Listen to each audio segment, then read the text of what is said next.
Colossiens 1, versets 9 à 14. C'est pour cela que nous aussi, depuis le jour où nous en avons été informés, nous ne cessons de prier Dieu pour vous et de demander que vous soyez remplis de la connaissance de sa volonté, en toute sagesse et intelligence spirituelle, pour marcher d'une manière digne du Seigneur et lui être entièrement agréable, portant des fruits en toutes sortes de bonnes œuvres et croissant dans la connaissance de Dieu, fortifiés à tous égards par sa puissance glorieuse, en sorte que vous soyez toujours et avec joie, persévérants et patients. Rendez grâce au Père qui vous a rendu capable d'avoir part à l'héritage des saints dans la lumière, qui nous a délivrés de la puissance des ténèbres et nous a transportés dans le royaume du Fils de son amour, en qui nous avons la rédemption, la rémission des péchés. Parole du Seigneur.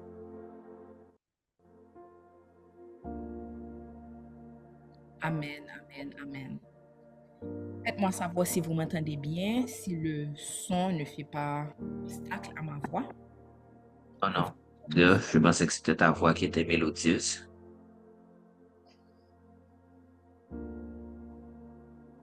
Est-ce que vous m'entendez bien? Quel son qui est un peu haut la musique?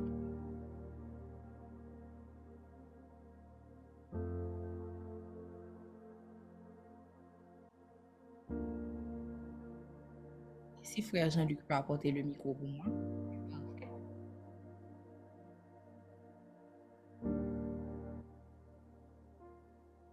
Et là, est-ce que ça va mieux?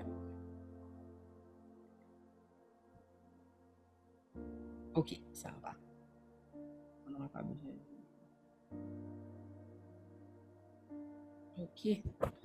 Donc aujourd'hui, nous commençons la série du mois de juin qui s'appelle Le Dieu d'eux.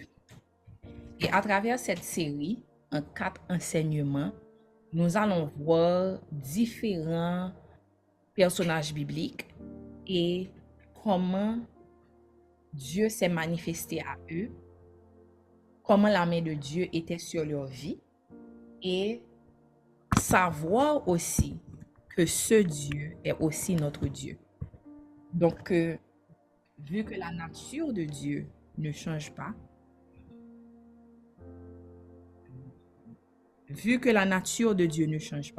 ce qu'il a fait pour ces gens-là, il peut le faire pour nous aussi. Donc, c'est ça le but de cette série.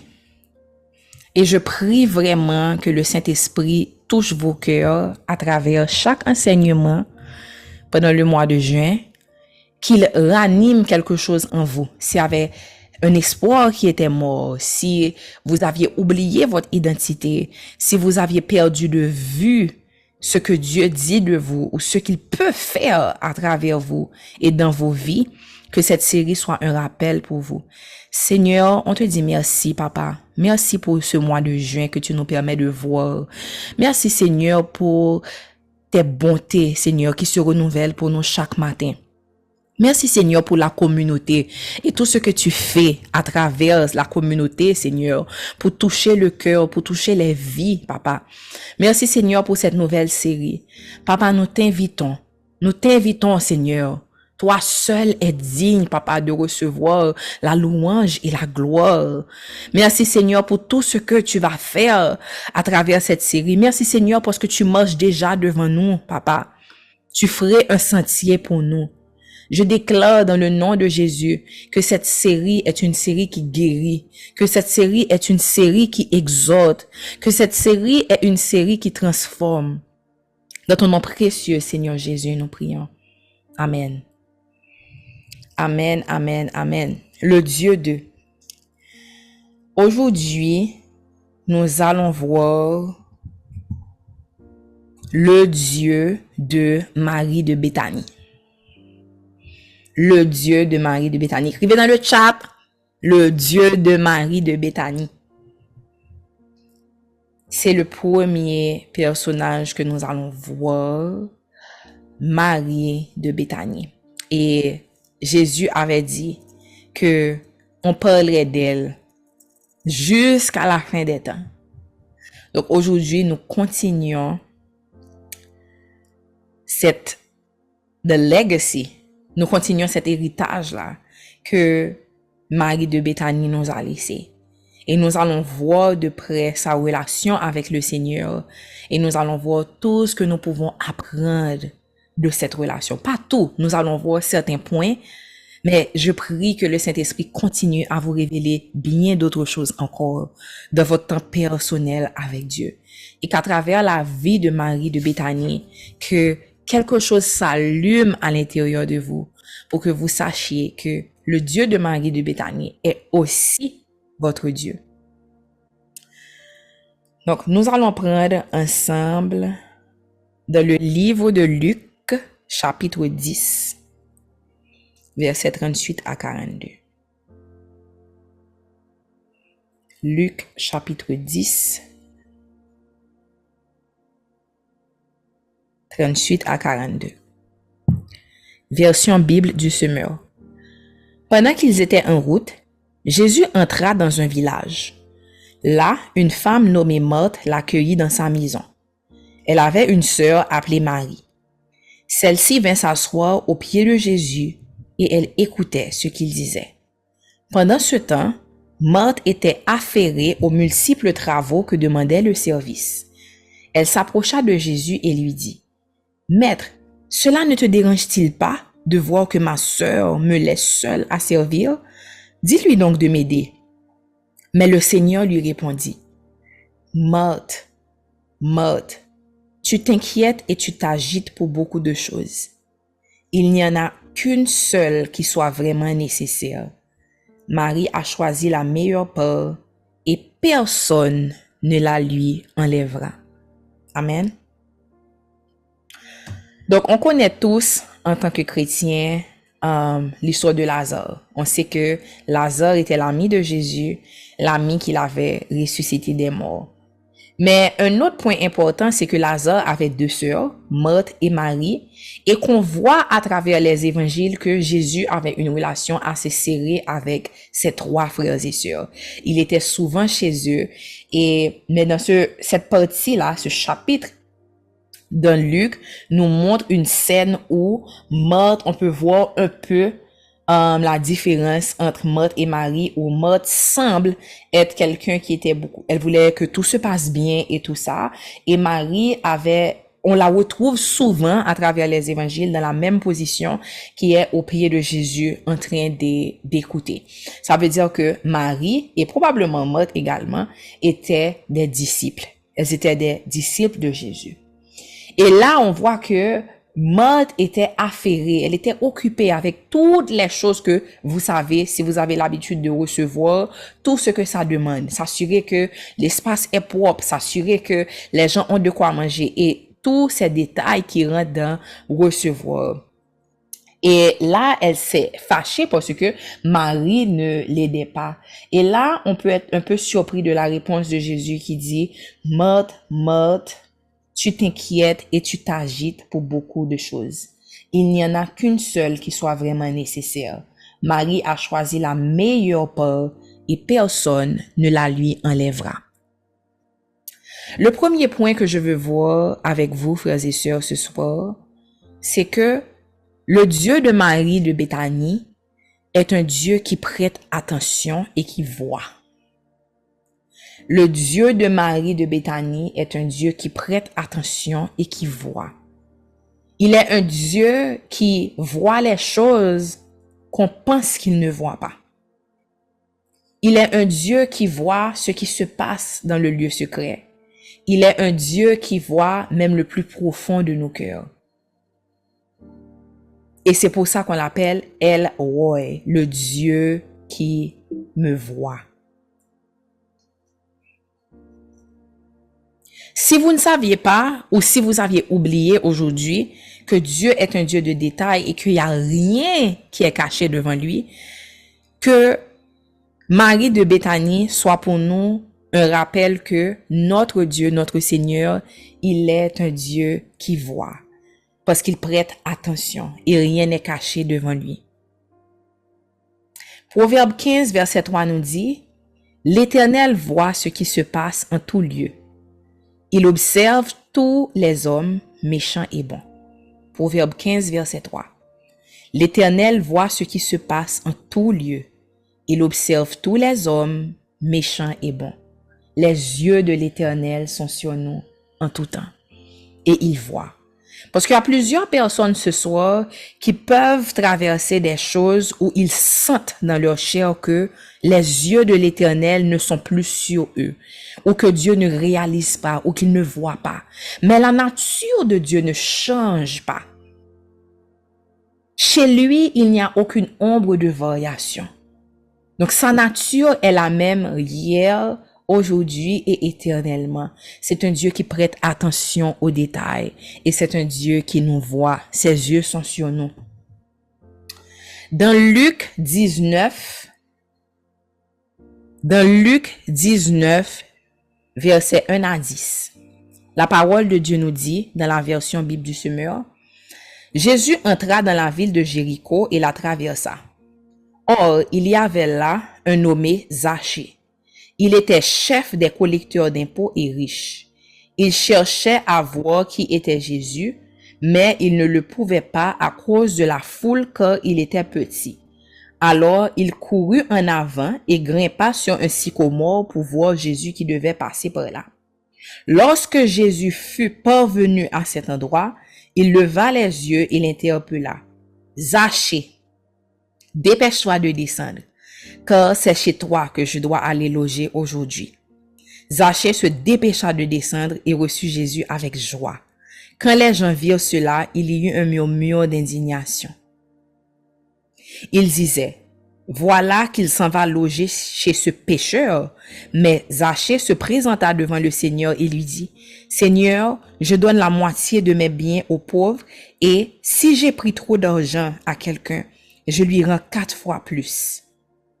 Jésus lui dit alors, aujourd'hui, le salut est entré dans cette maison, parce que cet homme est lui aussi un fils d'Abraham, car le Fils de l'homme est venu chercher et sauver ceux qui étaient perdus. Amen. Donc, même lorsque Zachée cherchait à voir Jésus pour la première fois, parce qu'il avait entendu la renommée de Jésus était en train de se répandre partout, et il entendait les signes, les miracles, les prodiges qui se faisaient à travers Jésus. Et il voulait voir qui était ce Jésus. Et on dit que il était petit, donc il ne pourrait pas voir Jésus passer à travers la foule, donc il grimpa un arbre. Il grimpa, il trouva un sycomore, il grimpa juste pour pouvoir voir Jésus passer. Mais il y a quelque chose d'extraordinaire qui se passe à ce moment-là. Même lorsque lui, il ne connaissait pas encore Jésus, Jésus, lui, il le connaissait. Et il s'est retourné en sachant exactement où il était et pourquoi il s'était mis à cette place-là. Et il lui dit, Zachée, dépêche-toi de descendre, car il faut que je loge chez toi ce soir. Parce que même lorsque les autres qui regardaient de l'extérieur voyaient que Zachée était un collecteur de taxes, qui avait une très mauvaise réputation à cette époque-là, qu'il était très riche alors que le peuple croupissait et qu'il avait probablement tellement de mauvaises choses attachées à son nom, mais Jésus voyait son cœur. Et vous voyez que c'était un homme qui était repentant. Il parlait de comment il avait donné de ses richesses aux pauvres. Et que s'il y avait quelque chose qu'il avait pris en trop, qu'il remettait, Jésus savait.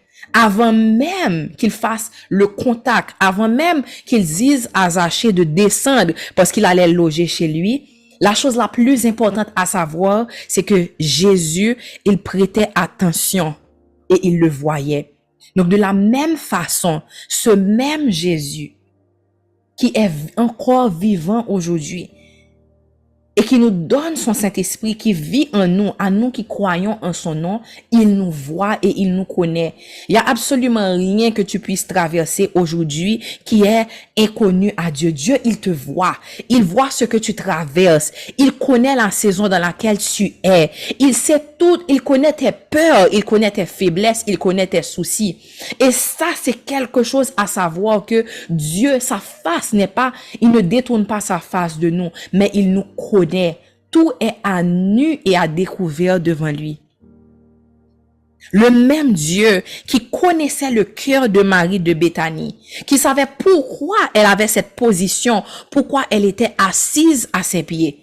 Il connaissait le cœur de Marthe et le cœur de Marie, et il savait qui avait choisi la meilleure part. Eh bien, ce même Dieu qui prête attention à ces détails, il te voit et il te connaît. La deuxième chose à savoir, c'est que le Dieu de Marie de Béthanie est un Dieu qui répond au sacrifice. Son cœur bouge, on touche son cœur à travers les sacrifices. Nous allons voir dans Jean 12, versets 1 à 8. Jean 12, verset 1 à 8, la parole de Dieu nous dit, 6 jours avant la Pâque, Jésus se rendit à Béthanie où habitait Lazare qu'il avait ressuscité. On prépara là un festin en son honneur. Marthe s'occupait du service, comme toujours, et Lazare avait pris place à table avec Jésus. Marie prit alors un demi-litre de nard pur, un parfum très cher. Elle le répandit sur les pieds de Jésus et les essuya avec ses cheveux. Toute la maison fut remplie de l'odeur de ce parfum. Judas Iscariote, l'un des disciples de Jésus, celui qui allait le trahir, dit, « Pourquoi n'a-t-on pas vendu ce parfum? On en aurait tiré au moins 300 pièces d'argent qu'on aurait pu donner aux pauvres. » S'il parlait ainsi, ce n'était pas parce qu'il se souciait des pauvres, mais il était un voleur et, comme c'était lui qui gérait la bourse commune, il gardait pour lui ce qu'on y mettait. Mais Jésus intervint. « Laisse-la faire. C'est pour le jour de mon enterrement qu'elle a réservé ce parfum. Des pauvres, vous en aurez toujours autour de vous, tandis que moi, vous ne m'aurez pas toujours avec vous. » Le cœur de Jésus est touché par le sacrifice. Comme la chanson dit, « Moi pas bail Seigneur un rien qui pas vaut un rien. » Bon Dieu pas m'nan doit recevoir sak pi bon nan fon kem. Et si m'ta doit faire sacrifice, faut que l'État gen gros valet pour Christ. Le cœur de Dieu est touché par les sacrifices. Moi pas bay Seigneur un rien qui pas vaut un rien.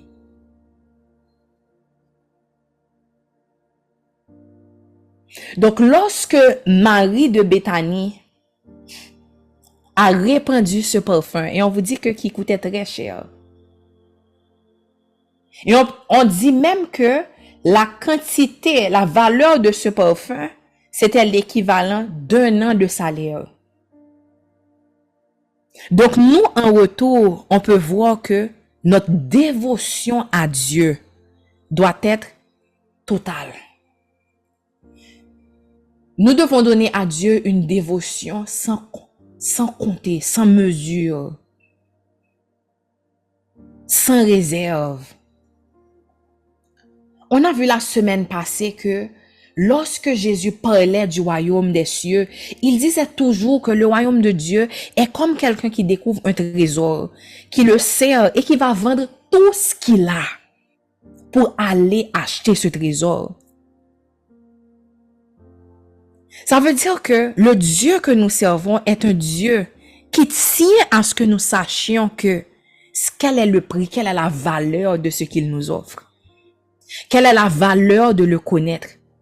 Il a même dit Jésus a même dit dans la prière finale dans Jean 17, je crois qu'il disait que, mais la vie éternelle, c'est de connaître toi, le seul vrai Dieu. Est-ce que vous connaissez la valeur de connaître Dieu? Eh bien, Marie de Béthanie, elle savait. Et c'est pour ça que, pour elle, et dans le spirituel, cet acte-là a fait un écho. Parce que ce n'était pas un gaspillage, ce n'était pas un acte émotionnel, mais c'était un acte spirituel qui témoignait qu'elle savait qui Jésus était. Donc, le Dieu de Marie de Béthanie est un Dieu qui a son cœur touché lorsque nous vivons une vie de sacrifice. Lorsque nous savons que nous pouvons tout mettre de côté, comme l'apôtre Paul a dit, que tout ce que je considérais comme un bien, je les considère maintenant comme une perte, comme des ordures, parce que connaître Dieu, ça c'est le vrai trésor. Mais souvent nous partageons notre dévotion. Notre dévotion est divisée. Parce que nous calculons, nous retenons, nous mettons quelques gouttes de parfum. Et comme Judas Iscariote, nous avons une fausse apparence d'humilité. Mais est-ce que le sacrifice que nous présentons à notre Dieu est vraiment un sacrifice qui a de la valeur pour nous? Ou est-ce que nous donnons ce qui est confortable pour nous? En nous donnant une fausse apparence d'humilité, en nous donnant une fausse apparence de bon gestionnaire. Est-ce que comme Marie de Béthanie, nous sommes prêts à prendre ce qui a de la valeur et le répandre aux pieds de Jésus? Dans la version de Passion Translation, j'aime beaucoup Proverbe 15, verset 3 qui dit, non, pas Proverbe verset 3, pardon, Proverbe 3, verset 7 qui nous dit, Don't think for a moment that you know it all, for wisdom comes when you adore him with undivided devotion and avoid everything that's wrong. Ce que j'aime beaucoup, c'est when you adore him with undivided devotion. Si quelqu'un peut rapidement trouver pour moi la définition du mot dévotion, qu'est-ce que ça veut dire la dévotion? Parce que là, ça dit que nous acquérissons la vraie sagesse lorsque nous adorons le Seigneur avec une dévotion qui n'est pas divisée. Qu'est-ce que ça veut dire pour nous? Avoir une dévotion qui n'est pas divisée. C'est ne rien garder dans notre cœur qui pourrait nous empêcher de tout lui donner. Parce que si il y a quelque chose dans ton cœur qui a une place égale à la place du Seigneur, tu ne pourras pas tout lui donner. Tu ne pourras pas prendre l'huile, tu ne pourras pas prendre le parfum et le jeter à ses pieds. Parce que tu vas trop calculer le coût.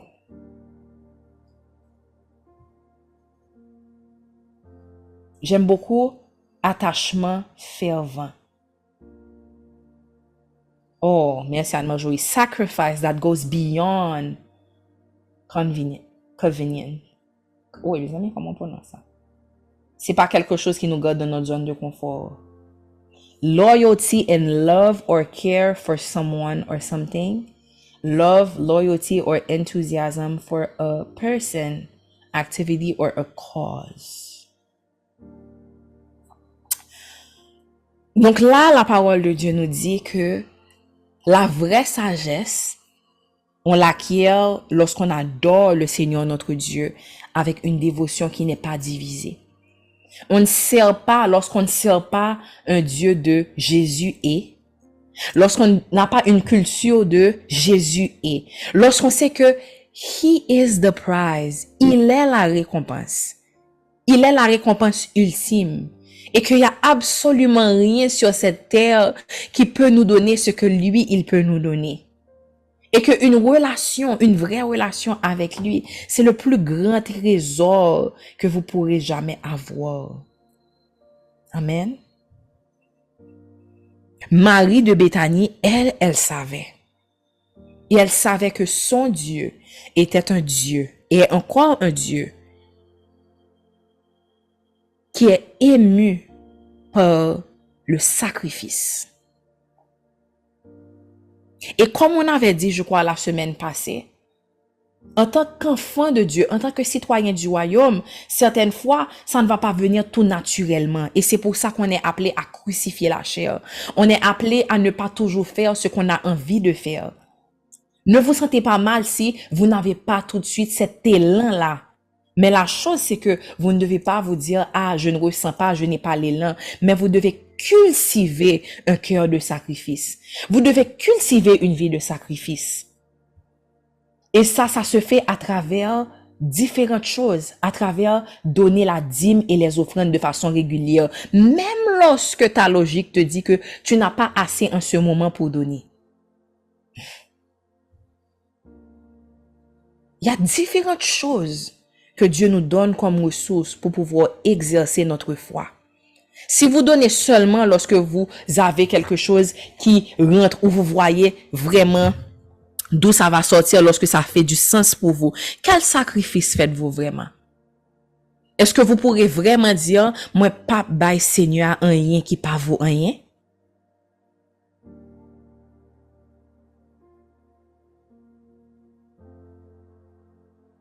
Est-ce que vous savez que le Dieu que vous servez, on touche son cœur à travers une vie de sacrifice? Le troisième point, c'est que le Dieu de Marie de Béthanie est un Dieu qui se révèle à ceux qui sont intimes avec lui. Le Dieu de Marie de Béthanie est un Dieu qui se révèle à ceux qui sont intimes avec lui. Vous voyez que Jésus avait compris que Marie de Béthanie avait compris. Et il a dit que ce geste qu'elle vient de faire, c'est pour préparer mon enterrement. Marie avait compris quelque chose, que même ceux qui marchaient et qui étaient proches de Jésus et qui fort probablement avaient passé beaucoup plus de temps avec Jésus, n'avaient pas été en mesure de discerner. Parce que nous servons un Dieu qui révèle ses secrets à ceux qui ont une intimité réelle et profonde avec lui. C'est pour ça que la parole de Dieu nous dit dans Jérémie 33, verset 3, « Invoque-moi et je te répondrai. Je te révélerai de grandes choses et des choses secrètes que tu ne connais pas. » C'est un Dieu qui révèle ses secrets à ceux qui ont une intimité réelle avec lui.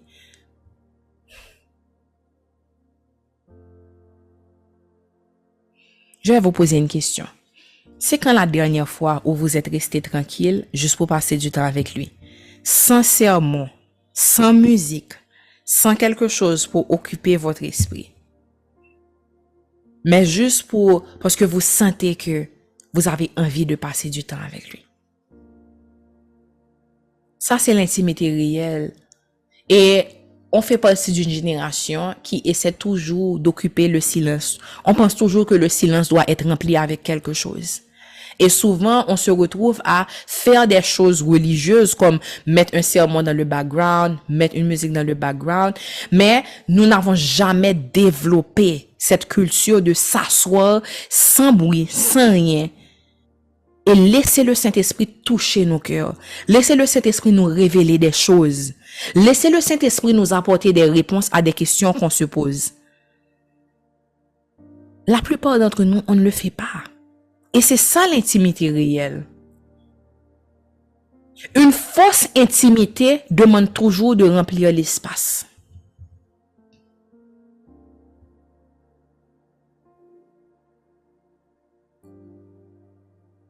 Vous êtes ensemble, mais on fait quelque chose sur le téléphone. On est ensemble, mais on cherche quelque chose d'autre pour occuper.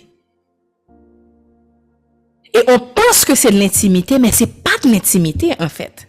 Parce que l'intimité réelle se révèle when you can just be with. Be with. Écrivez dans le chat be with. Et c'est pour ça que vous pouvez être entouré de personnes ou avoir quelqu'un avec vous et vous sentir seul. Because they are not giving you undivided devotion. Vous êtes là, vous êtes avec quelqu'un, mais votre cœur est éloigné, votre esprit est ailleurs. Vous cherchez à occuper l'espace avec autre chose. Ça, c'est pas l'intimité réelle. Et on fait la même chose avec Dieu. On pense qu'on peut être occupé comme Marthe, on s'affaire à différentes choses. On est en train de travailler, on est en train de s'occuper des enfants. Et, don't get me wrong, il y a un temps pour ça. Il y a un temps pour ça parce qu'on a des obligations, on a des choses à faire. Mais lorsque tout votre temps, entre guillemets, avec Dieu ressemble à ça, vous n'avez pas vraiment un lieu secret. Vous n'avez pas vraiment un temps avec lui où vous vous asseyez, où il peut vous parler, où vous lui donnez l'espace pour qu'il vous révèle des choses. Des fois, vous attendez la réponse à quelque chose et vous n'avez pas de sens de direction. Dernièrement, j'attendais quelque chose et j'ai laissé sortir de ma bouche, I feel so lost with no sense of direction. Mais est-ce que lorsque vous vous sentez comme ça, demandez-vous, est-ce que je m'assieds dans la présence de Dieu? Est-ce que je lui laisse le temps pour me révéler les choses cachées, les choses que je ne connais pas? Parce que lorsque quelque chose est important pour vous, vous faites de la place pour. Vous faites de la place pour.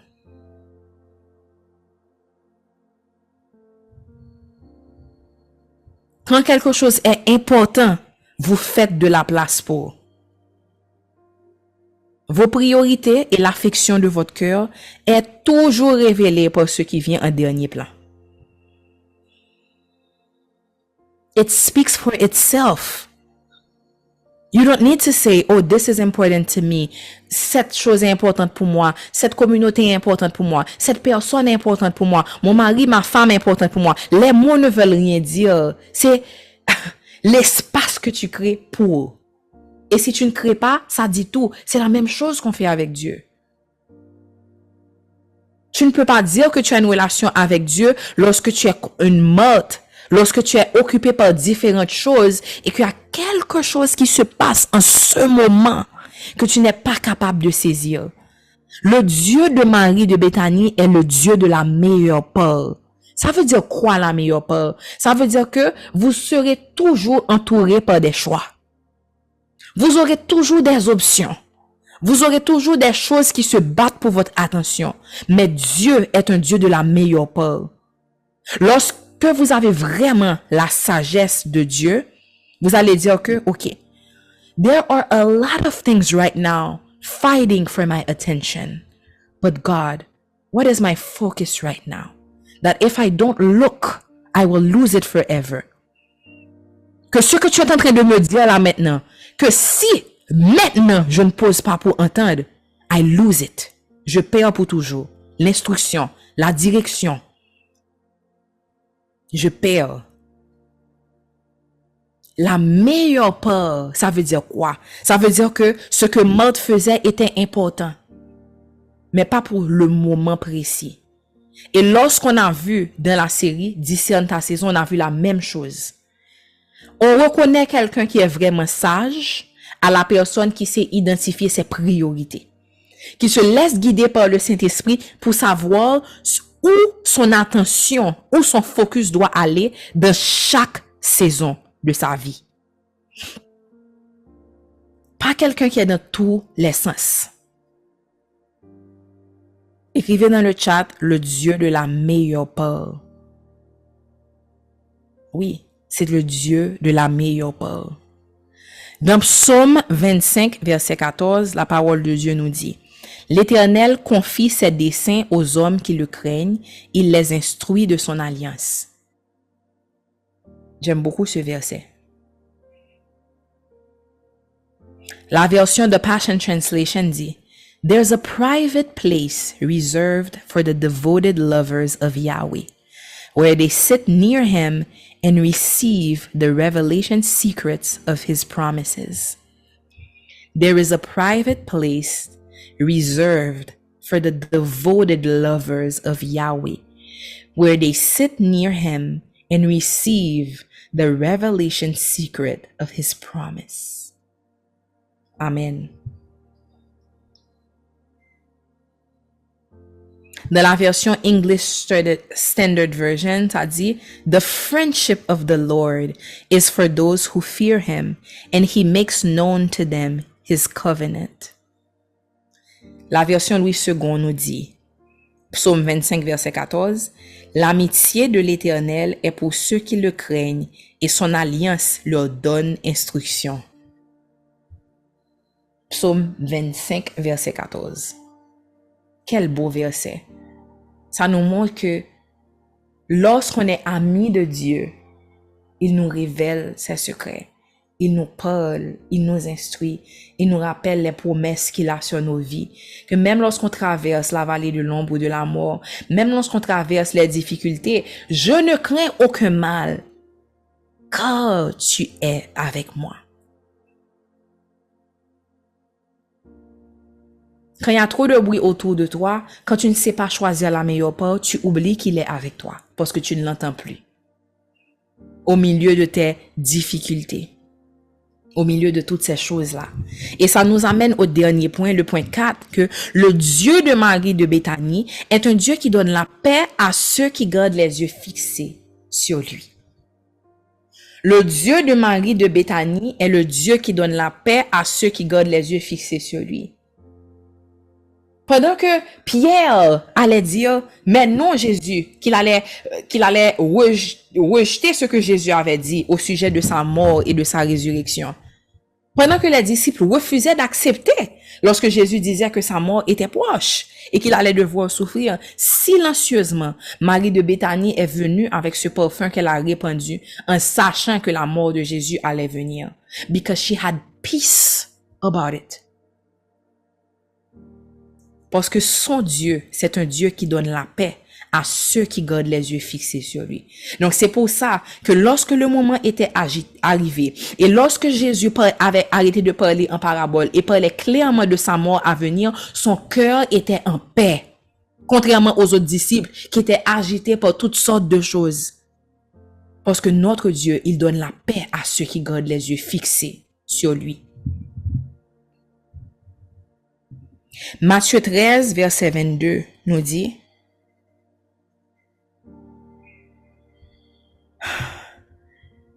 un autre encore a reçu la semence parmi les ronces. C'est celui qui écoute la parole, mais en qui elle ne porte pas de fruit, parce qu'elle est étouffée par les soucis de ce monde et par l'attrait trompeur des richesses. Lorsque ton cœur est divisé, lorsqu'il y a quelque chose d'autre qui a ton regard, tu ne peux pas avoir la paix qui surpasse toute intelligence. Lorsque tu gardes les yeux fixés vers lui, lorsqu'il a ta dévotion qui est immesurée, qui n'est pas calculée, lorsque tu répands tout en sa présence, lorsque tu es dans la bonne position, que tu es à ses pieds, eh bien ça c'est le plus beau cadeau. Il te donne la paix qui surpasse toute intelligence. Et si vous ne l'aviez jamais vu comme ça, je prie que le Saint-Esprit ouvre vos yeux. Elle savait, non seulement elle avait pu comprendre, elle avait pu saisir que la mort de Jésus était proche, parce qu'elle avait cette intimité avec lui, mais elle avait eu aussi cette révélation pour poser cet acte prophétique de répandre le parfum pour se préparer à l'enterrement de Jésus. Et elle n'a pas été, ça ne veut pas dire qu'elle n'était pas triste, mais elle n'était pas troublée comme les autres disciples. Donc, lorsque tu vis une vie où tu es positionné au pied de Jésus et que tes yeux sont fixés sur lui, quelles que soient les tempêtes qui arrivent dans la vie, tu sauras que tu auras cette paix-là. Parce que tu sais que tu sers le Dieu de Marie de Béthanie, le Dieu qui te donne la paix au milieu de la tempête. Le Dieu qui dit, ne crains point. Le Dieu qui voit et qui prête attention aux détails et qui te connaît. Le Dieu qui répond à tes sacrifices, qui voit ce que tu fais dans le lieu secret. Donc tu sais que il est fidèle à sa parole et jamais il ne te délaissera, jamais il ne t'abandonnera, quel que soit ce que tu traverses. Donc au-delà de toute chose, au-delà de tout ce qui était en train de te préoccuper, au-delà de tout ce qui était en train de se battre pour l'affection de ton cœur, tu sais que la chose ultime, c'est d'avoir une intimité avec lui et de choisir la meilleure part. Seigneur, nous te disons merci pour cet enseignement. Merci, Papa, pour ce que tu as déposé en nous, Papa. Rappelle-nous, Seigneur, que tu es le Dieu de Marie de Béthanie, le Dieu qui prête attention aux détails, qui voit, le Dieu qui répond à nos sacrifices, le Dieu qui se révèle à ceux qui sont intimes avec toi, et le Dieu qui nous donne la paix lorsque nous gardons les yeux fixés sur toi.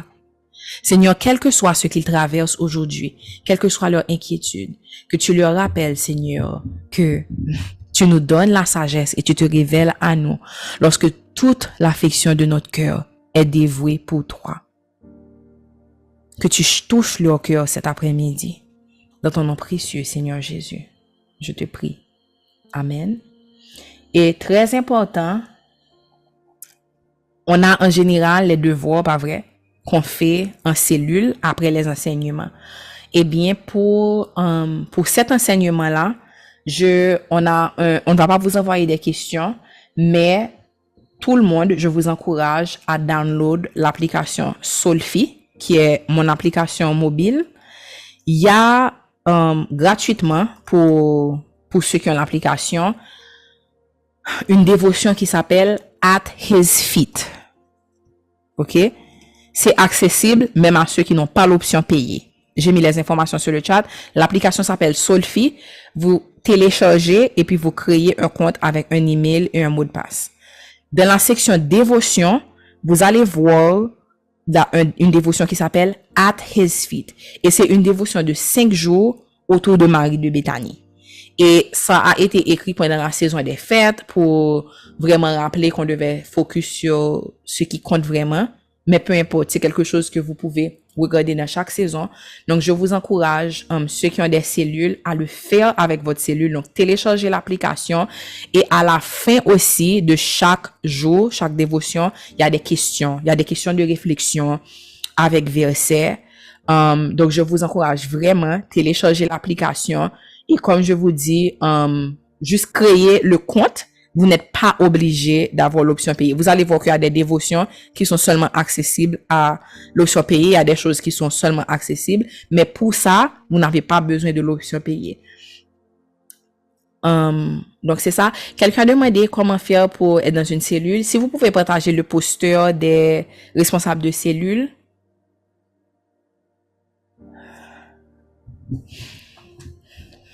Ou bien si Cassandra qui a envoyé le message, si tu es sur le groupe WhatsApp, on pourra partager ça après parce que l'équipe n'était pas prête à partager.